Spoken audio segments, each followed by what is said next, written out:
In the heart of the kingdom of Oyo, wealth was measured not only in gold or cattle but in the dowries demanded by the noble families.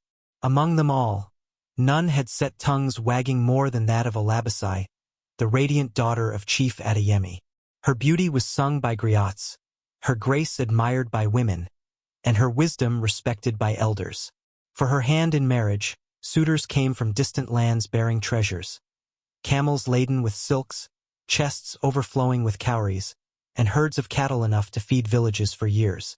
Yet Olabasai's heart remained unmoved. To her, love was not a bargain to be weighed with riches.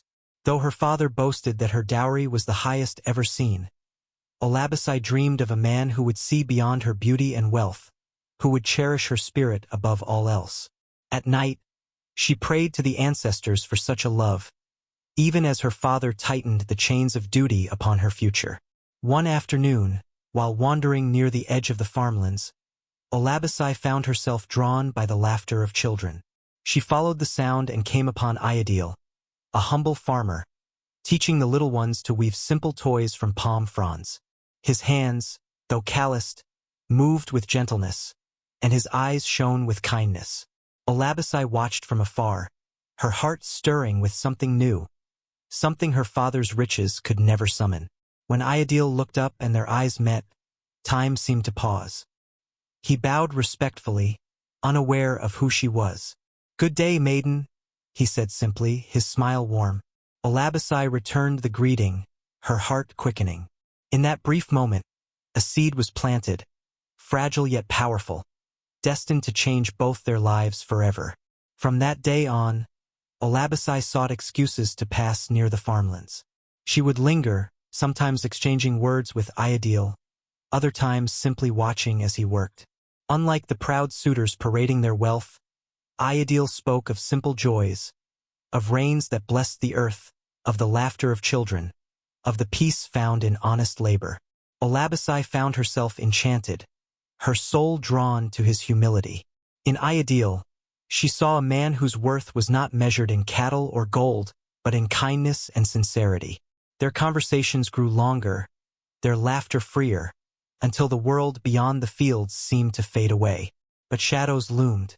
Word spread quickly in the kingdom, and whispers reached Chief Adeyemi's ears. His daughter, the jewel of Oyo, was seen often near the farmlands, her eyes lit with joy in the company of a poor man. The chief's pride burned, for he had promised her to a wealthy prince from a neighboring land. To him, love was a trivial thing compared to alliances and wealth. When Olabasai returned home one evening, she found her father waiting, his face stern as stone. "Daughter," he said, his voice heavy, "you shame our family. You mingle with a man unworthy of your name. Do you not know suitors of royal blood seek your hand? Must you throw away honor for folly?" Olabasai's heart pounded, but she lifted her chin with quiet strength. "Father, is love folly? Is wealth greater than happiness?" Chief Adeyemi's eyes flashed. "Enough!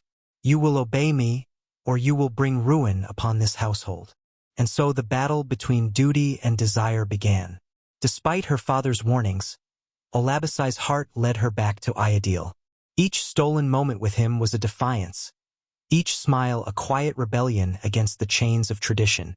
She confided her fears to him, her voice trembling under the weight of expectation. "Ayodele," she whispered one evening, "my father will never approve of us. He sees only wealth, never the heart." Ayodele's gaze softened as he took her hand. "Then let our love be stronger than his doubts. If the ancestors have brought us together, no man can tear us apart." His words were steady, yet in his heart, he knew the trials ahead would test them both. Still, Olabasai drew courage from his resolve. For the first time, she believed love could truly conquer the walls built by gold and pride. The kingdom buzzed with anticipation as Chief Adeyemi announced a grand gathering. Princes, nobles, and wealthy traders were invited to present their gifts and prove their worth for Olabasai's hand. Drummers beat rhythms of festivity, dancers whirled, and griots sang praises of the chief's lineage. Cattle adorned with ornaments were paraded, and treasures gleamed beneath the sun. Olabasai, draped in fine garments, sat beside her father, her face calm but her heart restless. Suitors bowed and boasted, each one confident that his wealth would secure her hand. Yet as they flaunted their riches, Olabasai's mind drifted to the quiet farmlands and the humble man who had stolen her heart with nothing but sincerity.